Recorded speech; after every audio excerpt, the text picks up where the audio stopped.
అరే సుందరం, రాష్ట్ర విభజన జరిగి 10 ఏళ్ళు అవుతుంది. అవునరా, 10 ఏళ్ళు. మరి వైసీపీ అధికారంలోకి వచ్చి 5 ఏళ్ళు అవుతుందిరా కదా. ఈ 5 ఏళ్లలో ప్రజలకు ఏం చేశారని మళ్లీ జనాల్లోకి వచ్చారురా వీళ్ళు.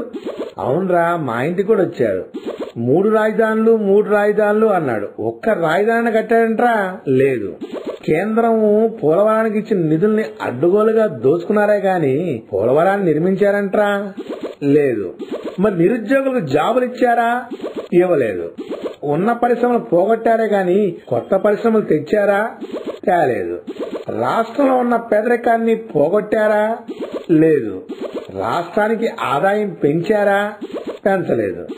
ఆంధ్రప్రదేశ్ రాష్ట్రాన్ని అప్పులు కుప్పలుగా మార్చారే కాని అప్పులు తగ్గించారా? లేదు. మరి ఏం చేశారని సిగ్గు లేకుండా జనాలకు వస్తున్నారా వీళ్ళు? అవునరా, వస్తున్నారు కదా. ఈసారి అధికారాన్ని నిర్ణయించేది, అధికారంలోకి వచ్చేది, రాష్ట్రాన్ని పాలించేది ఎన్డీఏ కూటమే.